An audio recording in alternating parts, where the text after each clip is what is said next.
الحمد لله وكفى وسلام على عباده الذين اصطفى أما بعد فأعوذ بالله من الشيطان الرجيم بسم الله الرحمن الرحيم قل يا عبادي الذين أسرفوا على أنفسهم لا تقنطوا من رحمة الله إن الله يغفر الذنوب جميعا إنه هو الغفور الرحيم صدق الله العظيم زما عزت من مسلمانان رونو اللہ تعالیٰ قرآن کریم کے اعلان کئی هاغه خلقو تا چې کم خلق د الله د دین نه باغیان دي د الله د اطاعت نه بهر اوتی دي د الله د طرف نه هغوی ته اعلان دی چې هغه خلق چې هغوی په ځانونو باندې ظلم کړی دی زیاتی کړی دی په ګناهونو کې وخت تیر کړی دی هغه ټولو خلقو ته الله تعالیٰ اعلان کوي لا تقنطوا من رحمت الله چې سره د دې نه چې تاسو په ځان باندې ډیر ظلم او زیاتی وکړو تاسو ځانونه په ګناهونو کې ګنده کړل خو د الله د طرف نه بیا هم تاسو ته اعلان دی لا تقنطوا من رحمت الله چې د الله د رحمت نه ناامیدي مه ظاهروئ د الله د رحمت نه ناامیده کیږئ ما الله داسې رحیم ذات دی ان الله یغفر الذنوب جمیعا چې کله الله تعالی په بخنه باندې راشي نو بیا الله ټول ګناهونه بخي او چې کله یو بنده په خپلو ګناهونو باندې خپیمانه شي او الله ته لاس اوچت کي او د ده د سترګو نه یو اوښکه توی شي دا یو اوښکه د الله په دربار کې دومره قیمتي ده چې د دې په بدله کې الله تعالی هغه ټول ګناهونه ختم کي هغه ټول ګناهونه الله تعالی معاف کي او دا آیت کریمه دا نازل شوی او د حضرت وحشی ابن حرب رضی الله تعالی عنه په باره کې چې د احد په جنگ کې د پیغمبر علیه السلام تر حضرت حمزه رضی الله تعالی عنه د لاس نه شهید شو او په هغه وخت کې د غیر مسلم او پیغمبر علیه السلام ته راغی د معافی د غوښتو دپاره وی یا رسول الله زه ایمان قبلوم اسلام راړم پیغمبر علیه السلام ورته وفرمیل چې ستا ایمان او اسلام قبول دی خو په مجلس کې ما ته مخامخ مه کښېنه یو طرف ته کښېنه ځکه چې زه تا ته ګورم نو ما ته هغه خپل تره یادیږي چې د احد په میدان کې زما تره په داسې حالت کې پروت و چې لاسونه ترې نه کټ شوي وو خپې ترې نه کټ شوي وي نور اعضا ترې نه کټ شوي وو نو ما ته هغه خپل شهید تره یادیږي ته چې په مجلس کې ما سره کښېنې نو ما ته مخامخ مه کښېنه په دې مجلس کې حضرت عمر فاروق رضی الله تعالی عنه هغه موجود و وی یا رسول الله دا هغه انسان دی دا هغه ظالم سړی دی چې د ده په وجه باندې د احد په میدان کې تاسو جړلي پیغمبر علیه السلام د خپل تره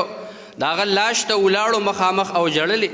چې کافرانو ورسره دوره ظلم او زیاتی کړی وی دا خو هغه ظالم دی یا رسول الله ماله اجازت راکوي چې د ده نه سر په دې وخت کې قلم کم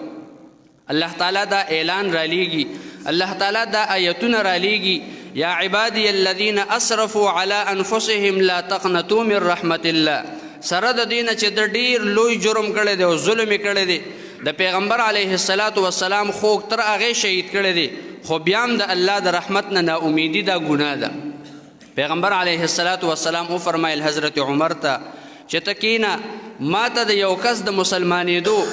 د هغې ډېر زیاته خوشحالي ما ته میلاویږي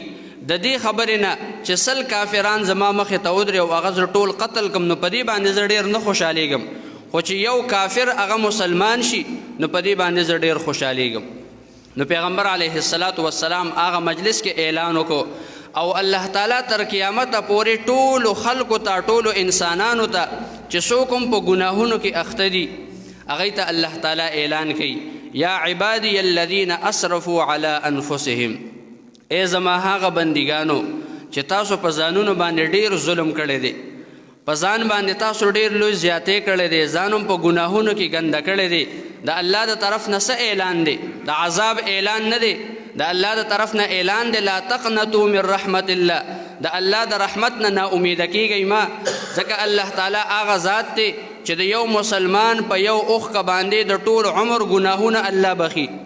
او چې کله الله تعالی په بخنه باندې راشي الله تعالی فرمای ان الله یغفر الذنوب جميعا، بیا الله تعالی ټول ګناهونه بخي، پاغي کې یو ګناه هم نه پریدي. او دا مسلمان چې کله د الله په دربار کې زاری او فریادو کې په خپل عمل باندې خپېمانه شي، نو الله تعالی د هغه توبه قبلی، د هغه عمل هغه الله تعالی ته قابل قبول وي او هغه مخکینی ټول ګناهونه ولا الله تعالی ختم کړي. نو مونږ تاسو له الله تعالی په خپلو ګناهونو باندې په خپلو خطاګانو باندې زموږ نه چې څومره خطاګونه شوي دي په هغې باندې مونږ تاسو ته الله تعالی د توبې توفیق نصیب کړي. د دارالعلوم حقانیه اکوړه خټک یو ډېره لویه جامعه ده، مدرسه ده، تقریبا 4-5 طلبه کرام په هغې کې په یو وخت باندې سبق وی. د هغې د طرف نه ټولو مساجدو ته د زمونږ د دې صوبې او د بهر ټولو مساجدو ته د هغې د طرف نه دا لیټر راغلی دی چې تاسو د مدرسې دپاره په خپل مسجد کې چنده وکئ. د مدرسې حالت هغه په دې وخت کې کمزوری دی، مالی تعاون د هغې ضرورت دی.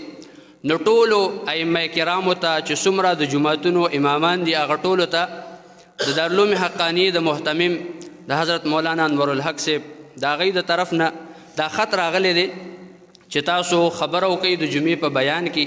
چې عوام الناس هغې د مدرسې سره مالی تعاون وکړي. نو زمونږ ستاسو نه چې څومره هم کیدی شي چې مونږ تاسو د مدرسې سره مالی تعاون وکړو. دا یو داسې اداره ده چې لوی لوی شیوخ الحدیث هغه د دې نه استفاده کوي او هغه د دې نه فارغ شوي دي. نو انشاءالله د موږ نه پس چې څومره هم زمونږ وس او طاقت کېږي چې مونږ تاسو د خپل وس طاقت مطابق امداد وکړو. الحمد لله رب العالمين والعاقبة للمتقين والصلاة والسلام على سيد الأنبياء والمرسلين وعلى آله وأصحابه أجمعين. ربنا تقبل منا إنك أنت السميع العليم وتب علينا إنك أنت التواب الرحيم. وصلى الله تعالى على خير خلقه محمد وآله وأصحابه أجمعين برحمتك يا أرحم الراحمين.